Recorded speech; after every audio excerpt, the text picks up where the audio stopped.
Blackman of the Nile and his family, Part 18. This the indigenous Africans and their descendants must do, and thus their role as the original contributors to the world's high culture, which is presently misnomered civilization, will be deservingly and properly recognized. It is not only this light, this work continues. The following data denotes a chronological order in which the ancient Greeks were influenced by the indigenous Africans of the north, south, east, and west, and central ʻjoʊkənən. All of the following has been documented. 640 BCE.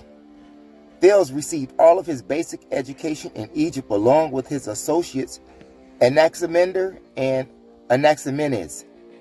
They were natives of Ionia, Asia Minor, which was at the time one of the colonial strongholds of the Egyptian mystery system schools. However, they, like all other foreigners in the mysteries, had to come to Egypt for an extended and/or final studies. 576 BCE, Xenophanes, Perennadides, Zeno, and Melissus, all of them natives of Ionia, the Egyptian colony, migrated to Italy, after completing their education in Egypt. They established themselves while spreading the teachings of the Africans of the Egyptian mysteries as taught to them in the Osiris. From Italy, they journeyed to Greece, formerly called Hellas, Athens, etc., where they continued their proselytization of the teaching of the mysteries, of which philosophy was one of the major disciplines. 540 BCE, Pythagoras finished his education in Egypt and migrated to Croton in southern Italy, which was following his return to his native land of Samos. He later returned to Greece to teach and experiment on the fundamentals he received while a student studying the African mysteries in the Osiris of Egypt. 530 BC, Heraclitus, Empedocles, Anaxagoras, and Democritus were also natives of Ionia. At the time of their birth, a colony of the Africans of Egypt, North ʻjoʊkənən. They all became interested in the study of physics, and they too went to Greece to live and teach at the end of their studies in the subordinate lodges established in their native islands, and advanced studies in Egypt and Nubia's secret temples of the Grand Lodge Osiris. At the temples, they were given advanced training and insight into the secret societies and degrees, but not one of them reached the completion of the studies all of the students had to attain in order to become a high priest in the mystery systems. 457 BCE, Herodotus arrived in Egypt for the purpose of receiving his education. He was entered into the mystery systems and placed in secret isolation, where he studied history, science, philosophy, religion, magic, medicine, law, government, etc., as all other entered apprentices had to do, including all of the other Greeks who came to Egypt and Nubia before and after him. 399 BCE, Socrates was sentenced to death for the teaching of a philosophy which is alien to our Greek, Athenian, Hellenistic teachings. It was a philosophy which Socrates and all other Greeks preceding him learned in the Egyptian colony of Ionia, or in Egypt and Nubia, under indigenous African teachings, who had thick lips, broad nose, woolly hair, and burnt of skin. According to Herodotus' own writing in his book, The Histories, these teachers came from as far south as Central Africa, beyond the beginning of Hapi.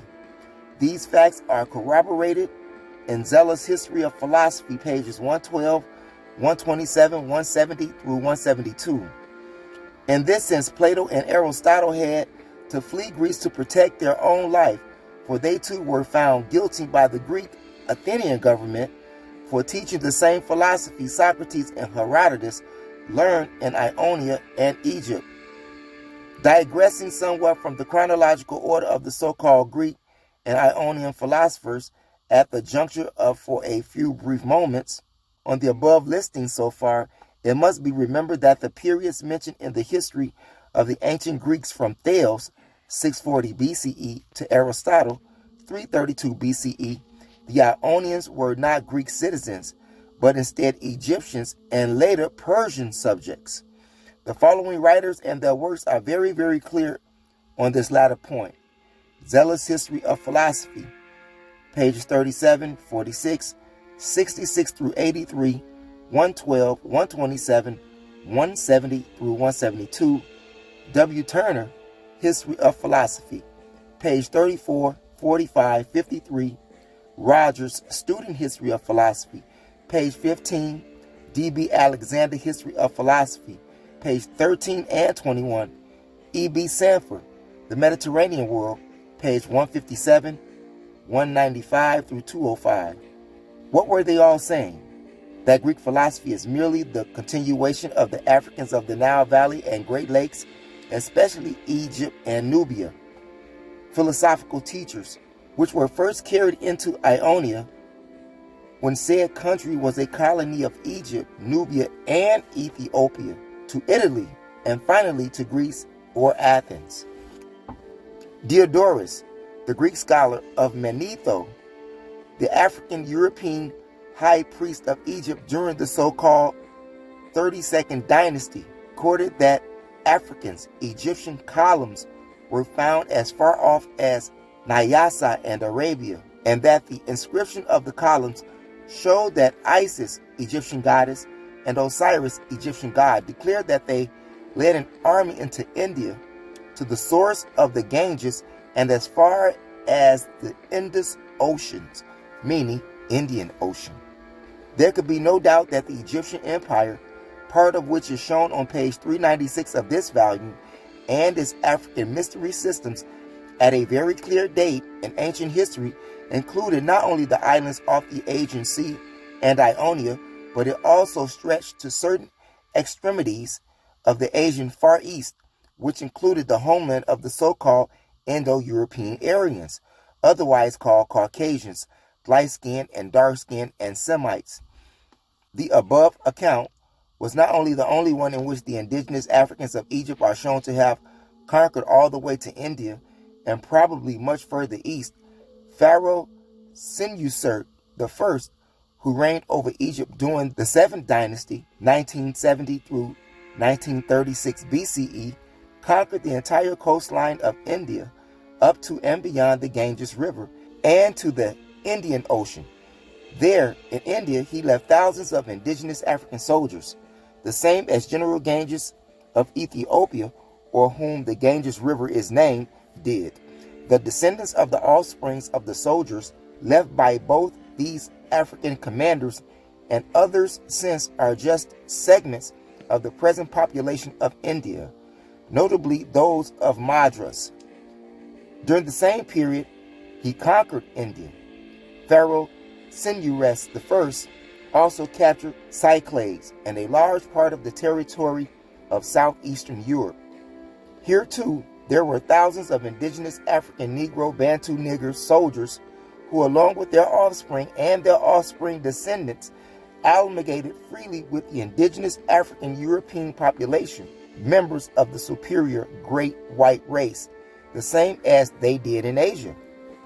In 1500 BCE, Amarna letters found in the ruins of the government offices of Pharaoh Amenhotep IV, otherwise known as Akhenaten, 28th dynasty, show that the Egyptian Empire extended to Western Asia, which included Assyria, Palatine, and that for centuries the Africans of Egypt and other Nile Valley high cultures' power had been supreme throughout the continent of Akubulan, Asia, Europe, and these 3 continents' neighboring islands. Therefore, the Africans of Egypt and Nubia, or whatever else high culture of civilization with all of its ramifications, became law and order in every colony within the Egyptian, Nile Valley, and Great Lake regions. Empire.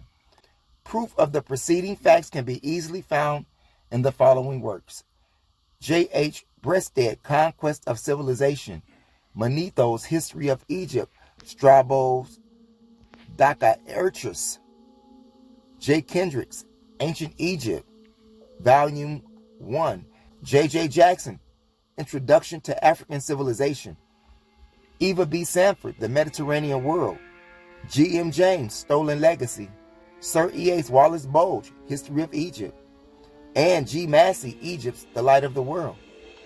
The book on nature, renamed Periphysios by the so-called Greek philosophers, was used by Greek students who were interested in the study of nature.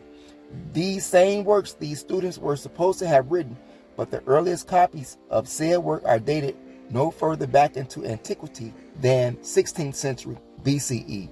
Yet, Periphysios is written in a style that indicates an origin which had to have existed at least 2000 BCE or earlier, at which the time the people of Hellas, meaning Greece, were not engaged in this height of high culture or civilization, nor in such an intellectual advancement, because they were not yet a nation until approximately 1000 BCE at the earliest.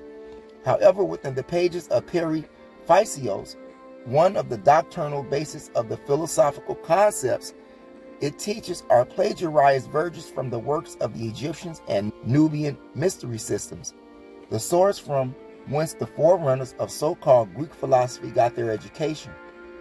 The teachings in this work remain the exclusive domain of the center of culture of the ancient world, which was Egypt and Nubia, up until Egypt's conquest by Alexander II in 332 BCE.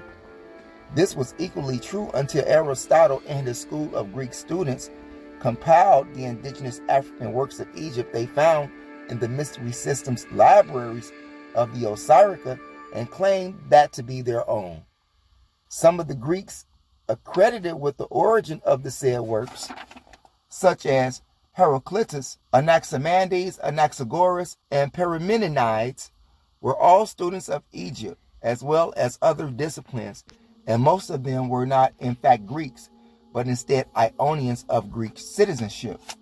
The schools of philosophy of the ancient Chaldeans, Greeks, Ionians, Persians, and others of the ancient world were extensions of the African of the Nile Valley of the Great Lakes mystery system that included philosophical thoughts, which were common among the teachings of the so-called Pygmies and Bantus. This is mainly the reason why in Greece, Chaldea, and Persia, the students of the mystery schools were repeatedly persecuted and prosecuted, and many murdered, because of their alien teachings. In only one place were their teachings unchallenged, and that was in the homeland of the mystery systems of Osiris, Alkebulan.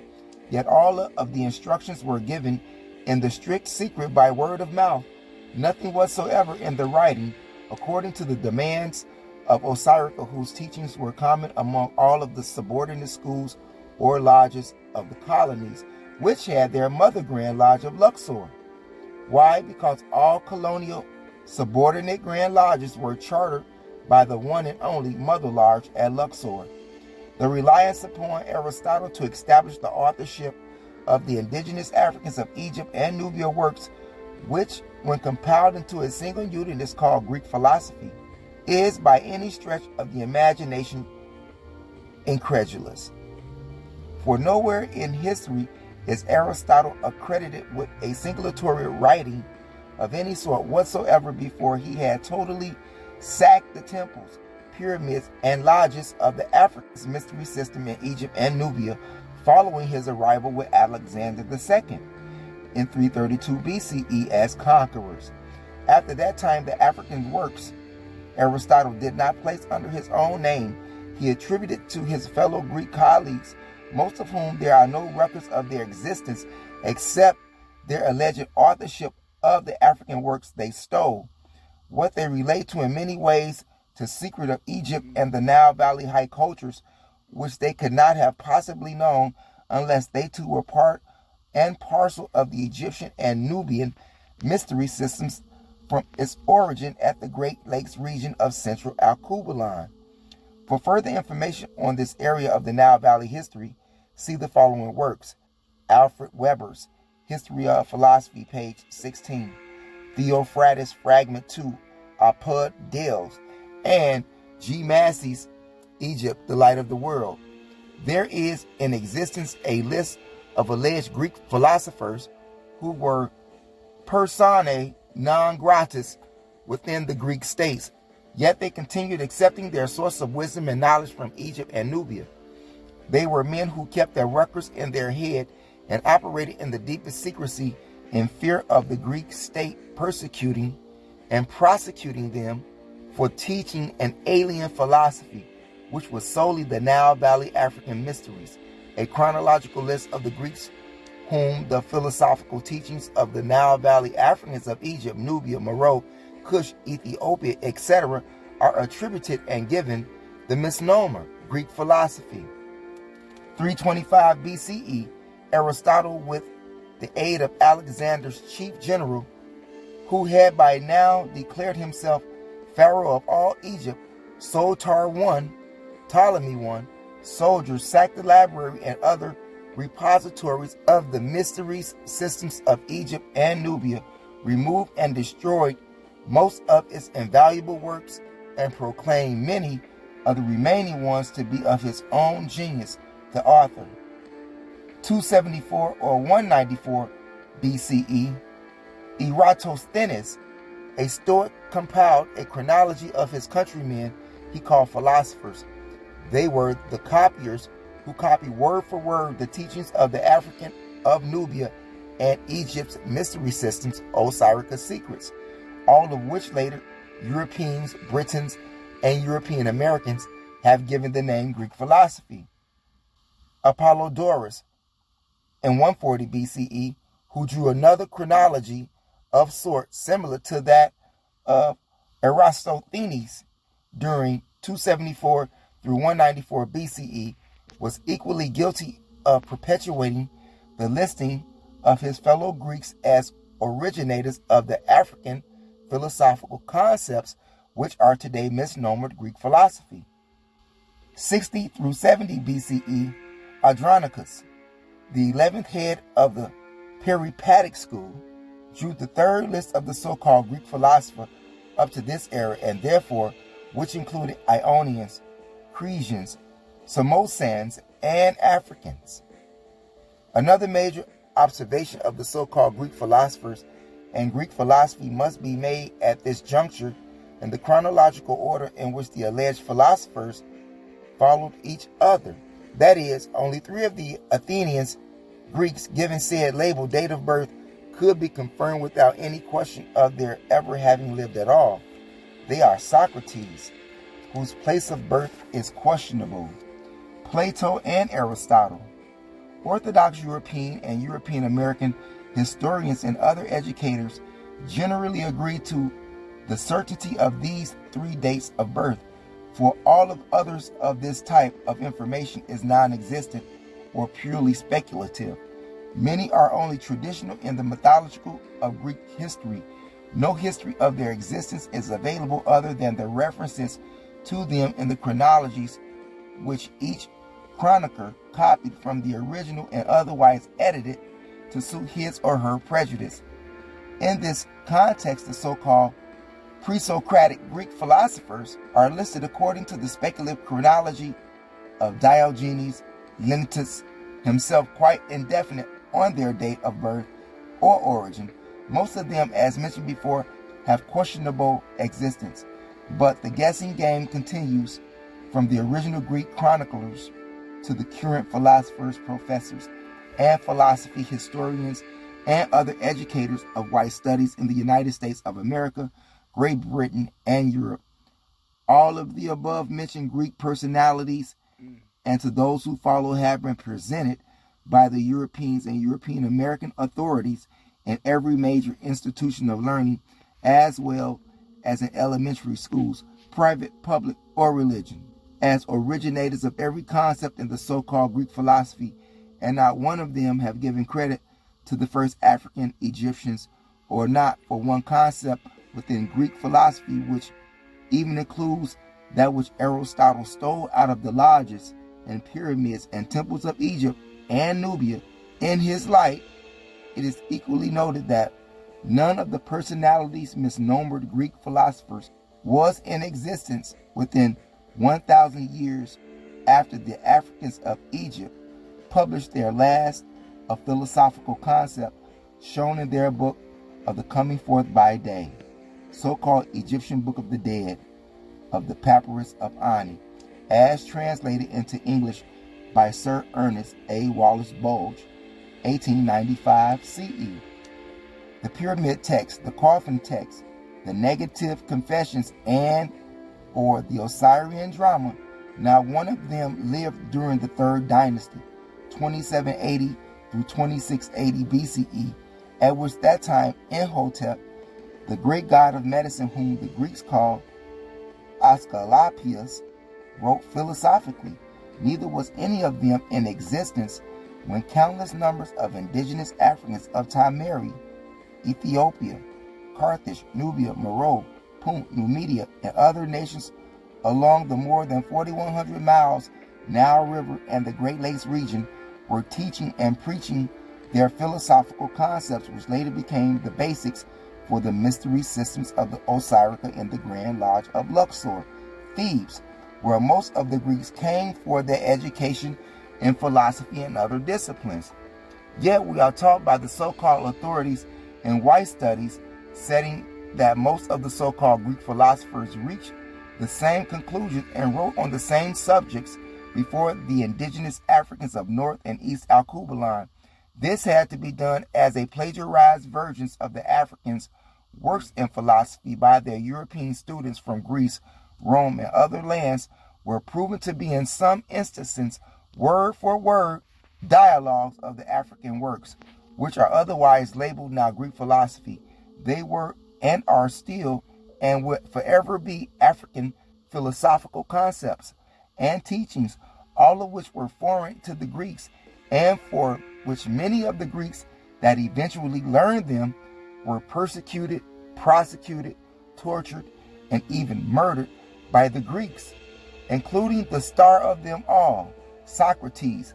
As we return to the Diogenes Laertius chronology, we find the others listed after Heraclitus wrote 500 BCE. Anaxagoras, Diogenes' confidence was manifested in this date. He was very certain that the date of the birth was 500 BCE. However, Turner, Rogers, and Alexander, all European American authorities, elected to remain mute on this personality's existence, place of origin, and or date of birth. Parmenides, accredited with his birth at approximately 500 BCE. Rogers, Fuller, and Philly said that no day whatsoever for this man's birth can be found in any way available in records. 484 BCE. Empedocles, Diogenes placed his birth at 484 BCE. Rogers, Stilley, Turner, Willerban, Fuller, and Alexander calculated that it was 490 BCE. 464 BCE. Axeno, Diogenes found it impossible to establish any day whatsoever for this man's existence for the date of his birth, nor his ever being a philosopher of any sort. However, he speculatively concluded that his date of birth must have been sometime within 464 or 460 BCE. B.D. Alexander, Frank Tilly, and William Turner, in their respective works titled History of Philosophy, placed the date of birth at 490 BCE, whereas A.K. Rogers, Fuller, and W.G. Turnerman declared that the date is definitely unknown. As we have completed Diogenes Laertius' list of so-called Greek philosophers, it became very much necessary that we also give an extensive examination to the available records, which show that Greek philosophy, which has been proven to be nothing more than a plagiarized extension of African philosophy, and of course, very much Asian also, at best with some stretch of the imagination, it could be called Greek interpretation of African and Asian philosophy. Emperor's Justinian edict closing the Egyptian mystery system lodges and philosophical schools of the Osirica in Egypt and Nubia, also the extensions of these two bulwarks of man's original look into science, mathematics, the seven liberal arts, of which philosophy is included, religion, medicine, magic, astronomy, astrology, etc., in Greece and Rome, simultaneously plunged Europe into a world of utter ignorance, suspicion, and fear for more than 10 centuries, 1,000 years. At the same instance, it allowed the Greeks to maintain control of the data their forebears confiscated from the repositories of Egypt and Nubia, which also gave them the opportunity to rewrite and otherwise plagiarize the entire works of the Africans of the Nile Valley and Great Lakes regions of Alkebulan. Meanwhile, during said period of the Edict, systemized learning in Egypt and Nubia was forced to disappear, but the Greeks showed no creative understanding or imagination in perpetuating farther the information and documents within their control, as their African priests and other teachers were no longer available to them. Thus, they were not able to improve upon what they were taught by their African teachers. In other words, the Greeks could go no further with their own alleged Greek philosophy, even though they were in total control of it. The following work should assist the students, researcher, and general reader of this latter point: Sedgwick and Tyler's History of Science, page 141, 163, and Zeller's History of Philosophy, page 31. George G. James' Stolen Legacy, and Eva B. Sanford, The Mediterranean World. In analyzing this aspect of the indigenous Africans of North and East Africa high culture, particularly its zenith, one has to remember that a later group of indigenous Africans of Northwest Alkebulan, called Moors, have preserved much of their ancestors' teachings and the works confiscated by the Greeks and Romans from the Egyptian and Nubian mystery systems, which European and European Americans educators and others very much later have notoriously misnomered Greek philosophy. Unfortunately, most of the Moors' work remain untranslated in the Arabic language which they use. The very few works translated into English are almost out of reach of the average student, and most certainly beyond the reach of the general public. These works include medicine, science, pharmacology, astrology, numerology, astronomy, religion, art, music, magic, history, law, and other branches of the arts and sciences. However, the English translations of Leonardo Pisano's works in Arabic on mathematical science are just a few of those available now. There are other works of his own philosophy and morals, the natural science and mathematics, which may be found at tremendous cost.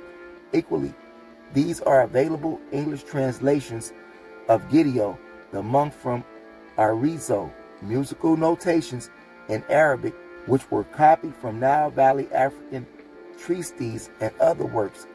Some of these works are also available in the English language, but equally as expensive. Of course, there are countless others, many of which are visible in the works of Tyler and Sedgwick, particularly in their book History of Science, Chapter 9, The African Moors, Not Arab Moors. Extensive knowledge on ancient Egypt and Nubia was due to their constant cultural exchanges with their Northeast African brothers and sisters through the diplomatic relationship which existed between both groups. Many of the works of the Moors recorded were unknown to the Greeks and Romans. Most of them were stolen from Egypt and Nubia by Arab Muslim invaders who sacked the depositories of learning of the Nile Valley cultures, as did their predecessors from Persia, Assyria, Greece, and Rome. A very good example of the type of works being mentioned could be seen in Alt Europe in the Middle Ages, pages 216 through 219.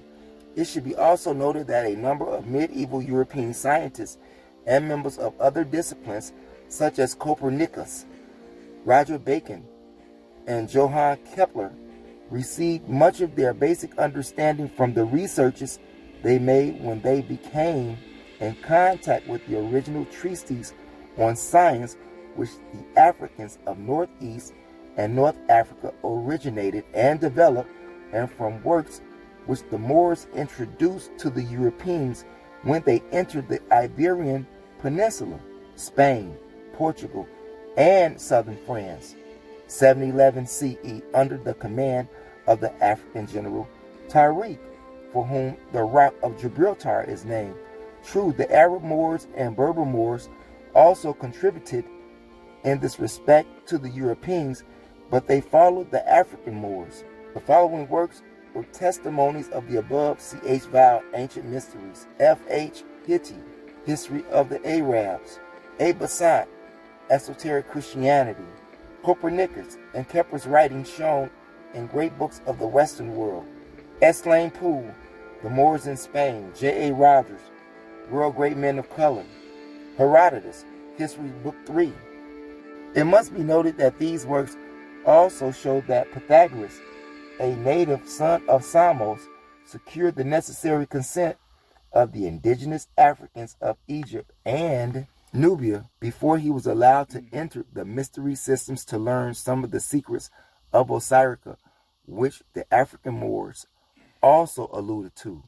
Accordingly, Diogenes Laertius stated that Pharaoh Amasis and Polycrates of Samos developed a friendship with Pythagoras, whom they introduced to the priest for his initiation into the Egyptian mystery systems, first to the priest of On, Heliopolis, and next to the others of Memphis and Luxor. It is written that each of them received a gift of silver goblet from Pythagoras. The presents were tokens of appreciation for the pending schooling he was to receive from them, which included measurements, the same measurements which European and European African educators have attributed their origin to something they've labeled Pythagorean theorem. Pliny, Herodotus, and Jablonsk, all of them stated that Pythagoras was subsequently initiated and received all of the secrets of the mysteries, which included philosophy, from the African priests. They also stated that his lessons followed his circumcision and other severe trials imposed upon him, and that the disciplines he learned included medicine, the doctrine of metaphysics, geometry, etc., which there were no presence of before in Greek learning. John Kendrick, in his own works, History of Ancient Egypt, Volume 1, with respect to the disciplines Pythagoras learned from the Africans of the Nile Valley mystery systems, states that he also learned music. Demetrius, Antisthenes, Plutarch wrote in their works that Pythagoras established the teachings of science and mathematics among the Greeks, that he also sacrificed to Muses after the priests of the Egyptian mysteries explained to him the properties of the right triangle.